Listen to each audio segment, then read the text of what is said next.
प्यारे संतों, भक्तजनों, आप जी के बैठे अंदर परमात्मा को प्रणाम। और जी आप सब ठीक होंगे, खुश होंगे। आज फिर एक नई कहानी के साथ ऐसा लगता है कि अपना ही रिवीजन हो रहा होता है। आप सबसे शेयर करके बहुत अच्छा लगता है। आज फिर एक कहानी विश्वास के ऊपर, आनंद के ऊपर। आनंद। एक बार क्या होता है कि एक नदी में संत महात्मा स्नान कर रहे होते हैं। बार बार बोल रहे होते हैं, आहा आनंद आ गया, आहा आनंद आ गया। तो मछली और उसकी बेटी जो होती है कहती है कि माँ, ये आनंद क्या होता है। फिर वो बोलता है संत महात्मा नहाते नहाते कि आनंद आ गया, जितनी बार डुबकी लगाए आनंद आ गया। फिर वो बोले अपनी माँ से, माँ बताओ आनंद क्या होता है। अब ये संत महात्मा वो बात सुन रहा था। उसने क्या करा, उस मछली की बच्ची जो पूछ रही थी उसको उठाया और बाहर रख दिया, और रखते ही फिर अंदर डाल दिया। तो वो बोली आनंद आ गया। क्योंकि जब तक हम प्रैक्टिकली नहीं होते तो हमें आनंद का पता नहीं चलता। हम कहानियाँ सुनते हैं, हम सुनते हैं सत्संग में जाना बड़ा अच्छा है, मंदिर में जाना बड़ा अच्छा है, हम सब बातें सुनते हैं। लेकिन जब हम प्रैक्टिकली, याद आ रहा है जब पढ़ाई करते थे हम, तो एक ऐसा भी पीरियड होता था जिसमें प्रैक्टिकल करवाया जाता था, जिससे कि क्लियर हो जाता था। इसी तरह से हमारे जीवन के साथ ये जुड़ी बातें हैं। हम सब जानते हैं ना, मछली ने बात करी इंसानों की तरह, लेकिन ये हमें समझाने के लिए कहानियाँ बनी हुई हैं।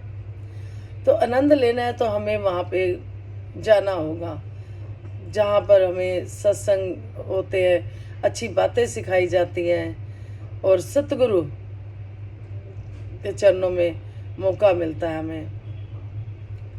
तो ये आनंद की अवस्था। अब मछली जब पानी से बाहर आई तो नेचुरली मछली जल की रानी है, जीवन उसका पानी है, उसका तो जीवन पानी है।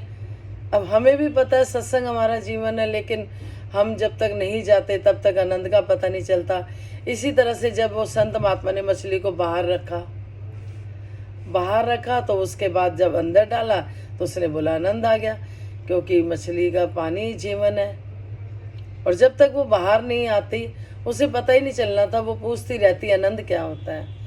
कहते हैं ना कि जिसने गुड़ खाया वही बता सकता है उसकी मिठास को। तो इसी तरह से हमें हर काम में जब तक हम प्रैक्टिकली नहीं होते तो आनंद नहीं मिलता।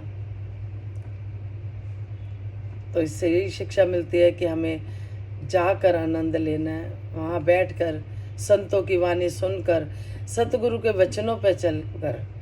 जितना जितना हम सतगुरु के वचनों पर चलते हैं, जिस तरह से बच्चे को स्कूल में भेजते हैं, वो पढ़ाई करता है तभी वो आगे पढ़ पाता है।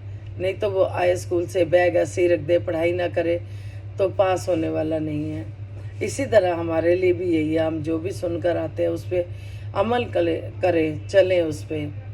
जैसे कि 2 लाइनें गीत की भी है, प्रमाण करना चाहिए आपसे।